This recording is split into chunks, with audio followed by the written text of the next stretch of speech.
விவாதிக்கலாம். முதலில் திரு மதிவாணன் உங்களிடமிருந்து ஆரம்பிக்கிறேன். திமுக அதிமுகவை எப்படி கையாள போகிறார்? நாள்தோறும் வரக்கூடிய கருத்து விமர்சனங்கள், கள நிலவரங்கள் என்ற தகவல்கள் வந்துட்டே இருக்கு. ஒரு வழியாக 2 தொகுதிகளில் வேட்புமனுவும் தாக்கல் செய்து விட்டார் விஜய். அதன் பிறகு கூட நிறையா விமர்சனங்கள் தொடர்வதை நம்ம பார்க்கிறோம். இருவேறு கருத்துக்கள் போய்கொண்டே இருப்பதை நம்ம அறிகிறோம். எப்படி பார்க்கலாம், எப்படி பார்க்குறீங்க மதிவாணன்? உங்கள் கேள்வியில் ஃபஸ்ட்டு கேள்விக்கு என்னுடைய பதில் என்னன்னா, 2 தொகுதிகளில் வேட்புமனு தாக்கல் செய்த விஜய் மட்டும் இல்லை, அதுக்கு முன்னால் ராகுல் காந்தி பண்ணியிருக்காரு, ஜெயலலிதா பண்ணியிருக்காங்க. நான் அதை காயின் பண்ணி சொல்ல, இல்லை இன்னைக்கு பண்ணதை நான் சொல்கிறேன். அதான் அது அவர் இன்னைக்கு 2வது தொகுதியை இப்போ இது திருச்சி கிழக்கில் பண்ணியிருக்காரு. பண்ணிட்டு நிறைய விஷயங்கள் பேசியிருக்காரு. முதல் முறையாக தன்னுடைய படத்துக்கு ஜனநாயகனுக்கு எப்படி தொந்தரவு கொடுத்துருக்காங்க, அது வரவிடாமல் தடுத்திருக்கிறார்கள் ஆட்சியாளர்கள், பகிரங்கமாக முதல் முறையாக பேசியிருக்காரு. அதே போல் பாஜக திமுக அவங்க கள்ள கூட்டணி, திமுக கூட்டணிக்கு போடுற ஓட்டுன்றது பாஜக கூட்டணிக்கு தான் போவோம் அப்படின்றது தெளிவாக இன்றைக்கி எடுத்து சொல்லியிருக்காரு. ஸ்டாலினை பொறுத்தவரையில் அவருடைய அந்த பிரச்சாரம் திருச்சியாக இருக்கட்டும், கரூராக இருக்கட்டும், அவர் இபிஎஸ்ஸை தான் முழு சங்கியாக மாறிவிட்டார் அப்படின்னு அதிமுக பாஜக கூட்டணியை தான் அவர் தனக்கு போட்டியாளராக சித்தரிக்கிறார். ஆனால் உண்மை நிலவரம் அது இல்லை. எப்போவுமே திமுகவுக்கு ஆன்டி பிஜேபி நெரேட்டிவ் செட் பண்ணால் அவங்களுக்கு லாபம்னு நினைப்பாங்க. அது நாடாளுமன்ற தேர்தலாக இருந்தாலும் சரி, அது நாடாளுமன்ற தேர்தல்னால் கூட ஓரளவுக்கு அதை ஒத்துக்கலாம், நியாயம் இருக்குது. ஆனால் சட்டமன்ற தேர்தலில் பாஜக என்பது ஒரு ஃபேக்டரே கிடையாதுங்க.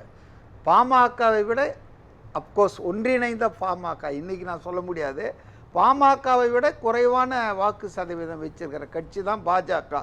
மத்தியில் அது ஆட்சி செய்வதால் இங்கே ஸ்டேட் பாலிட்டிக்ஸில் ஒன்றும் அது பெரிய ரோல் ப்ளே பண்ணல. ஆனால் அதிமுகவை மட்டம் தட்டுவதற்காகவும், அதிமுகவை பாஜகவின் அடிமை போல காட்டுவதற்காகவும் அதை அவங்க கட்டமைக்கிறாங்க. விஜயை பற்றி பேசாமல் இருந்தால் தாங்க இக்னோர் பண்ணிட்டா. இன்றைக்கி கூட ஒரு ஆங்கில பத்திரிகையில் சிஎம் இக்னோர்ஸ் விஜய்னு ஒரு தலைப்பிட்டு செய்தி போட்டிருந்தாங்க. அவங்க இதை மட்டும் இக்னோர் பண்ணலைங்க. இப்போ விஜய் இன்றைக்கி அவர் திருச்சி கூட்டத்தில் மிகச்சரியாக சுட்டி காட்டினார். 2 மாதத்துக்கு முன்னால் நான் நினைக்கிறேன், 2 மாதத்துக்கு முன்னால் அவர் பேசினார். சாலிட் ஸ்டார் டேக்ஸ் எஸ்எஸ்டின்னு ஒன்று, அதாவது பட்ஜெட்டில் ஒரு 30% ஒதுக்குறாங்க, 20% முதலமைச்சர் ஸ்டாலினுக்கு போகுது, 10% அமைச்சர்களுக்கு போகுது அப்படின்னு பகிரங்கமாக ஒரு குற்றச்சாட்டை வச்சார். இன்று வரையில் மாதக்கணக்காச்சு அதை வச்சு பொதுவெளியில் அவர் யாருமே அதுக்கு பதில் சொல்லலை. இன்னைக்கு அவர் விஜயோட எந்த கருத்து விமர்சனங்கள் குற்றச்சாட்டுகளுக்கு எதுக்குமே யாருமே பதில் தர்றது இல்லை. இது ரொம்ப சீரியஸ் ஆனாச்சா, எதுக்குமே பதில் சொல்லாமல் இருப்பது என்பது வேற. ஒரு பட்ஜெட்டில், மாநில அரசு சமர்ப்பிக்கும் பட்ஜெட்டில் ஒரு 30% ஒதுக்குறாங்க திமுகவினர், அதில் 10% அமைச்சர்களுக்கு, 20% முதலமைச்சருக்கு போகுது அப்படின்றது எதுக்குமே போகிற மாதிரி ஒரு சார்ஜ் இல்லைங்க. இது உண்மையிலேயே ஆர்எஸ் பாரதி, டிகே இளங்கோவன்லாம் வேறு ஏதாவதுன்னா உடனே பதில் சொல்லி நான் பார்த்துருக்கேன். விஜய் பேச்சுக்கே நீங்கள் சொல்கிறது நான் ஒத்துக்கலை. விஜயினுடைய பல விமர்சனங்களுக்கு அவங்க பதில் சொல்லியிருக்காங்க. ஸ்டாலின் சொல்லாமல் இருந்திருக்கலாம். திமுக சார்பில் ஆர்எஸ் பாரதியோ அல்லது டிகே இளங்கோவனோ உடனே அதை ரிப்பிடேட் பண்ணியிருக்காங்க.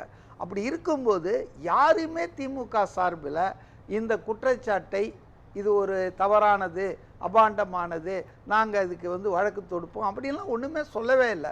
அப்போ அவர் இன்றைக்கி அதை சுட்டி காட்டி பல மாதமாக நான் சொன்னதுக்கு அவங்க சொல்லவே இல்லை. அப்போ அவங்களுக்கே அது உண்மைன்னு ஒத்துக்கிட்டாங்க அப்படின்ற மாதிரி சொன்னார். ஸோ திமுக பாசாங்கு செய்கிறது, அரசியல் பாசாங்கு. இன்றைக்கி சென்னை மாவட்டத்தை உதாரணத்துக்கு எடுத்துக்கலாம். சென்னை மாவட்டம் ஒரு கோட்டை, திமுகவின் கோட்டைன்னு கருதப்பட்டது. இபிஎஸ் அவர்கள் கூட ஒரு சீரியஸ் அலிகேஷன் நேற்றுக்கு பேசினார். பிடிஆர் பழனிராஜன் பகிர்ந்த அந்த காணொலி உரையாடலை பகிர்ந்து கொண்டார். ஸோ இந்த எலெக்ஷன் கேம்பெயினோட நேரங்களில் இது போன்ற நிறைய குற்றச்சாட்டுகள் வருவது ரொம்ப இயல்பானது தான். இது தேர்தல் பிரச்சாரத்தில் சொல்லுங்க விஜய். இது அதுக்கு முன்னால் பல மாதங்களுக்கு முன்பு அவர் அவங்க கட்சி கூட்டத்தில் பேசுனது. இது நீங்கள் தேர்தலில் இதெல்லாம் சகஜமாப்பா அப்படி இல்லை. அதுக்கு முன்னால் அவர் பேசினார். இந்த தேர்தல் அறிவிப்புக்கு முன்னால் அதெல்லாம் கடந்து வந்தாச்சு. இப்ப வேட்புமனு தாக்கல் செய்தாகி விட்டது. இப்ப இதுதான் ரொம்ப ஒரு மாதிரி அதுதான் இந்த காலகட்டம் இருக்கு இல்லையா, அடுத்த திமுக 20-25 நாட்கள் வந்து பாசாங்கு ரொம்ப ஃபோக்கஸ்டான டேஸ் இல்ல. இதை எப்படி எதிர்கொள்ள போகிறார், கையாள போகிறார், அடுத்தடுத்து காத்து கொண்டிருக்கிறது பல்வேறு சவால்கள் அப்படின்னு பாக்குறோம். களத்தில் இருக்கக்கூடிய விஜயை பொறுத்தவரையில சவால்கள் நிறைய இருக்கு. செய்தவர்கள் வேட்புமனுவை பின்னால் எடுத்துக்கொள்வார்கள் அல்லது அவர்களை வந்து விலை போய் விடுவார்கள், இப்படி நிறைய விமர்சனங்கள் இதற்கு அப்புறமா நகரத்தில். நான் அதை கேட்குறேன். அதாங்க விஜய்க்கு மிகப்பெரிய சவால்கள் இருக்கு. ஏன்னா அவர் கட்சி தொடங்கி சந்திக்கிற எதிர்கொள்கிற முதல் தேர்தல் இது. அவங்களுக்கு இந்த ஹீட்டு இந்த எக்ஸ்பீரியன்ஸு இல்லை, அதை நம்ம ஒத்துக்கிட்டு தான் ஆகணும். அதனால் அவங்க வந்து பெரிய சவால்களை சந்திக்க வேண்டியிருக்கும். அதை வந்து அவங்க சந்திப்பார்கள் என்று நான் நம்புகிறேன். மக்கள் துணையோடு சந்திப்பார்கள், சந்தித்தாக வேண்டும் அப்படின்றது யதார்த்தம். ஆனால் எப்படி கையாள போறாரு அப்படின்னு கேட்கிறேன். இப்போ நீங்களே அதை அட்ரஸ் பண்ணீங்க. இருபெரும் கட்சிகள் அதிமுக திமுக அனுபவம் வாய்ந்த கட்சிகள், 50 வருஷம் 75 வருஷ கட்சிகள், பல தேர்தல்களை பார்த்து விட்ட கட்சிகள். இப்போ இவர் எப்படி கையாள போகிறாரு அப்படின்னு இருக்கு இல்லையா. வேட்புமனு தாக்கல் செய்தாகி விட்டது, சரி, அதுக்கப்புறம் அதாவது கையாள போகிறாருன்னா இப்போ நீங்கள் சொன்ன மாதிரி இருக்கிற 20-21 நாள் தான். 21வது நாள் 22 வந்து அது வந்து சைலன்ஸ் பீரியடு இல்லையா. 21 மாலையோடு அந்த தேர்தல் பிரச்சாரம் முடிஞ்சிடும். இன்றைக்கி 2 தேதி முடிஞ்சாச்சு. 19 நாள் இருக்குது சொல்லப்போனால் டோட்டலாக பிரச்சாரத்துக்கு. இப்போ விஜயினுடைய பிரச்சாரம் இன்றைக்கி முடிஞ்சிடுச்சு, திருச்சி முடிஞ்சிடுச்சு. அநேகமாக ஒரு மாவட்டத்துக்கு ஒரு இடத்துக்கு கூட அவர் போக முடியுமா அப்படின்றது எனக்கு சந்தேகம்தான். ஏன்னா அவருக்கு அவ்வளோ கெடுபிடிகள், அவருக்கு அவ்வளோ அனுமதி தருவதில் தயக்கங்கள் தாமதங்கள் பண்ணிக்கிட்டே இருக்காங்க. ஒரு பேச்சு பேசுகிறாங்க, இப்போ போய் திமுகவை இதுக்கு ப்ளேம் பண்ண முடியுமா, இப்போ தான் வந்து தேர்தல் ஆணையம் கண்ட்ரோல் எடுத்துடுச்சே மார்ச் 15. தேர்தல் ஆணையத்தோட தரப்பில் நிறைய விளக்கங்கள் கொடுக்குறாங்களா, அது நீங்கள் ஏற்கலையா? நான் ஏற்கல. நான் ஏற்கலை. நான் ஒரே ஒரு உதாரணம் சொல்கிறேன் நான் ஏன் ஏற்கலைன்றதுக்கு. இப்போ சென்னை மாவட்டம் 16 சட்டமன்ற தொகுதிகளை உள்ளடக்கிய ஒரு மிகப்பெரிய ஒரு மாவட்டம், முக்கியமான மாவட்டம். ஏன்னா மாநிலத்தின் தலைநகரம் இதில் இருக்குது. முதலமைச்சர் தொகுதி இதில் இருக்குது. வருங்கால முதலமைச்சர்னு சொல்லிக்கிட்டு இருக்கிற இவர் விஜய் தொகுதி இதில் இருக்குது. அப்போ இதுக்கான தேர்தல் அலுவலர் வந்து எப்படிப்பட்டவராக இருக்கணும், எவ்வளவு நியாயமானவராக நடுநிலையானவராக இருக்கணும் அப்படின்றது எல்லாருக்கும் தெரியும். ஆனால் குமரகுருபர் IAS வந்து இப்போ தேர்தல் அலுவலராக இந்த சென்னை மாவட்டத்துக்கு போட்டிருக்காங்க. அவர் சில தினங்களுக்கு முன்பு, அதாவது ஒரிஜினலாக வந்து விஜய் பிளான் பண்ணது, அவர் மனு தாக்கல் பண்ணுறதுக்கு முன்னாலேயே பெரம்பூரில், வில்லிவாக்கத்தில், கொளத்தூரில், ஐனாவரத்தில் அந்த பிரச்சாரம் பண்ணுறது ஒரு 5 இடங்களில் 5 தொகுதிகளை தேர்ந்தெடுத்தார். அதுக்கு அவர் வந்து அனுமதி அப்ளை பண்ணி கேட்டு கடைசி நேரத்தில் அது மறுக்கப்பட்டது. அதுக்கு பதிலளிக்கும் போது செய்தியாளர்களிடையே இவர் அப்ளை பண்ணது கடைசி நேரம் தான் அப்படின்றது தான். இல்லை அதைத்தான் நான் சொல்ல வரேன். பொதுவெளியில் என்ன சொன்னாருன்னா, குமரகுருபர் IAS அவங்க 48 மணி நேரத்துக்குள்ளே அப்ளை பண்ணல, வெள்ளை பேப்பரில் பிளெயின் ஷீட்டில் அப்ளை பண்ணிட்டாங்க, அதுக்கான சவிதா ஆப்பில் அவங்க அப்ளை பண்ணல அப்படின்லாம் சொன்னார். ஆனால் அடுத்த நாளே கெட்டிக்காரன் புழுகு 8 நாளைக்கு, இவருடைய புழுகு அடுத்த நாளே அம்பலம் ஆயிடுச்சு. ஏன்னா எலெக்ஷன் கமிஷன் அந்த ரிஜெக்ட் பண்ணுறாங்க இல்லையா, அனுமதி கொடுக்க மாட்டோன்னு சொல்கிறாங்க இல்லையா அந்த சம்மந்தப்பட்ட கட்சிக்கு. அதில் சொல்கிறாங்க 48 மணி நேரத்துக்கு முன்னால் தான் கொடுத்துருக்குது, ஆப்பில் தான் கொடுத்துருக்காங்க. ஆனால் அந்த பர்டிகுலர் இடம் குறுகலாக இருக்குது, அங்கே வந்து மாநகராட்சி பள்ளம் தோண்டி அங்கே வேலை நடந்துட்டு இருக்கிறதால அனுமதி இல்லைன்னு சொல்கிறாங்க. அப்போ ஒரு IAS அதிகாரி ஒரு தேர்தல் அலுவலர் சொன்னதுக்கும் ஆக்சுவலாக நடந்ததுக்கும், அதுவும் தேர்தல் ஆணையம் தான் அந்த அறிக்கை கொடுத்துருக்கு, ரெண்டுத்துக்கும் என்டையர்லி டிஃப்ரெண்ட் மேட்டராக இருக்குது. அப்போ இவர் எப்படி ஒரு திமுக பேச்சாளர் மாதிரி இல்லை அவர் பேசினார் முதல் நாள். ஆகவே அவர் எப்படி நம்ப முடியும், நடுநிலையாக இருப்பார்னு எதிர்பார்க்க முடியும், நீங்கள் சொல்லுங்கள். அதனால் தேர்தல் ஆணையம் என்பது ஒன்றும் வானத்திலேருந்து தேவ தூதர்கள் குதிக்கலைங்க. உங்கள் எல்லாருக்கும் தெரியும், தேர்தல் ஆணையத்துக்கு நிரந்தரமாக பணியாளர்கள் அதிகாரிகள்லாம் கிடையாது. டெல்லியில் மட்டும் இருப்பாங்கன்னு நினைக்கிறேன். எந்த மாநிலத்தில் தேர்தல் நடக்குதோ அந்த மாநிலத்தில் இருக்கிற அரசு ஊழியர்களை தான் அவர்கள் பயன்படுத்துவார்கள். அப்போ நேற்று வரைக்கும் திமுகவில் அரசில் பணியாற்றிய தாசில்தார்கள், RDOக்கள், கலெக்டர்கள், இவங்க தான் இன்றைக்கி வந்து தேர்தல் அலுவலராக, வேறு யாரும் புதுசாக வர முடியாதுங்க. நீங்கள் ஒன்றை மட்டும் நான் சொல்கிறேன், வெஸ்ட் பெங்காலில் வந்து இந்த மார்ச் 15 அந்த கோட் ஆஃப் கான்டக்ட் அமுலானவனும் இதுவரையில் 800-900 பேர் அதிகாரிகளை மாற்றியிருக்கிறார்கள். Including chief secretary, DGP, home secretary, பல மாவட்ட கலெக்டர்கள்லாம். ஏன் அங்கே மாற்றுறாங்க? ஏன்னா பாஜக அங்கே 2வது இடத்துல இருக்குது, ஆட்சியை பிடிக்கிற இடத்துல இருக்குது, பிடிக்கணும்னு நினைக்குது. ஆக அங்கே மம்தா பானர்ஜிக்கு ஆதரவாக இருக்கக்கூடிய அத்தனை அதிகாரிகளையும் மாற்றுறாங்க. ஆனால் தமிழ்நாட்டில் கொஞ்சம் யோசித்து பாருங்கள், தமிழ்நாட்டில் எத்தனை பேரை மாற்றியிருக்காங்க இவங்க? 4 எஸ்பியை மாற்றினாங்க, கரூர் எஸ்பி உட்பட முதல் நாள். இப்போ 2 நாளைக்கு முன்னால் இன்னொரு 4 எஸ்பியை மாற்றியிருக்காங்க. ஆனால் சீஃப் செக்ரட்டரியை மாற்றலை, பொறுப்பு டிஜிபியை மாற்றலை, இங்கே இருக்கிற ஹோம் செக்ரட்டரியை மாற்றலை, இங்கே இருக்கக்கூடிய இந்த விஜிலன்ஸ் இருக்காங்க இல்லையா, ஐஜி விஜிலன்ஸ், அவங்கள மாற்றலை.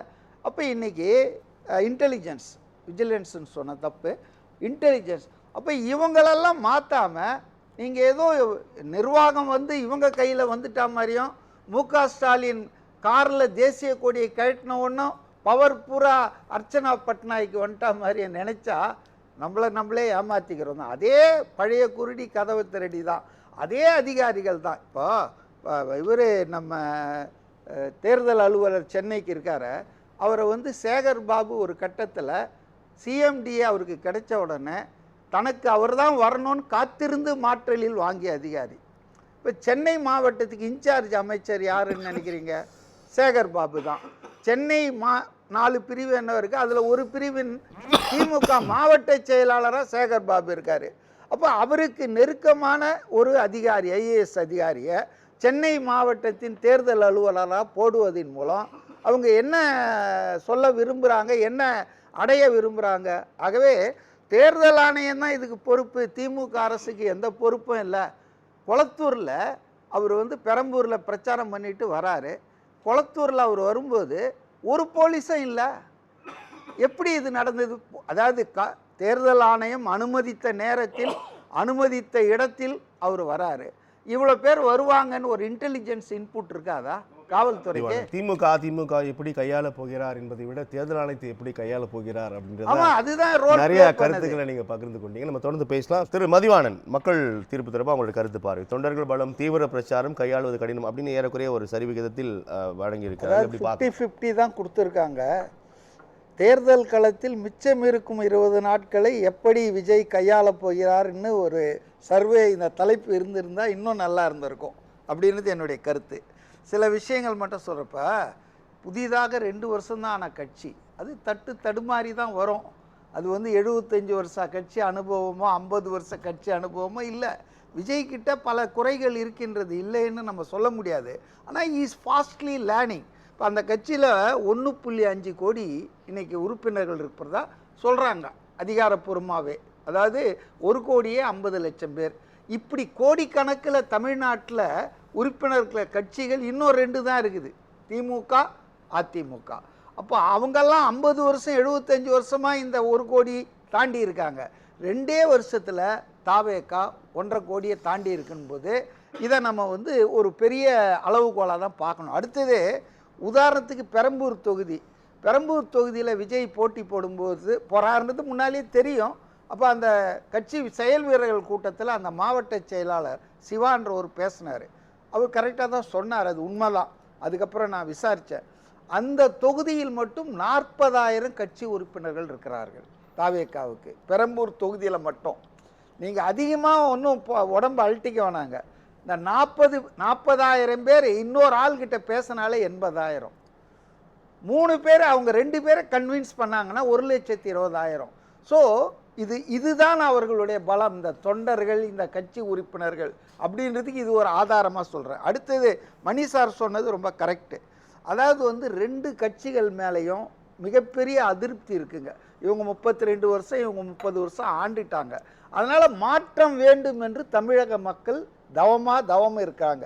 அவங்களுக்கு விஜய் இருக்கிறது மிகப்பெரிய வரப்பிரசாதமாக இருக்குது.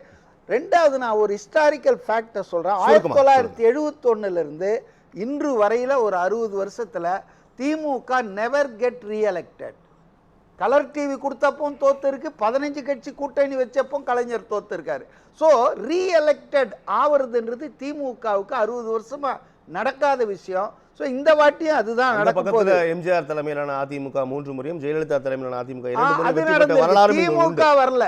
அப்புறம் இன்னொன்னு, திருமா வந்து ஒரு நேர்காணல் நேற்று இந்து பத்திரிகை கொடுத்துருக்கா. அதில் அவர் சொன்ன விஷயம், ஏன் தமிழ்நாடு அரசியலுக்கு நான் வரேன்னா, தமிழ்நாடு அரசியல் களமே மாறப்போகுது 2026 தேர்தலுக்கு பிறகு. திமுக ஜெயிச்சா கூட அதை ஆள விடாது, 2ஆ உடைச்சிரும் பாஜகன்னு சொல்லியிருக்காரு, பகிரங்கமாக சொல்லியிருக்காரு. அப்போ திமுக 2ஆ உடைக்க போறாங்கன்னா அப்போ இப்போ அங்கே ஒரு ஆள் இருக்கணும் இல்லை, யாரா இருந்தால் நான் புரிஞ்சுக்கிறேன்.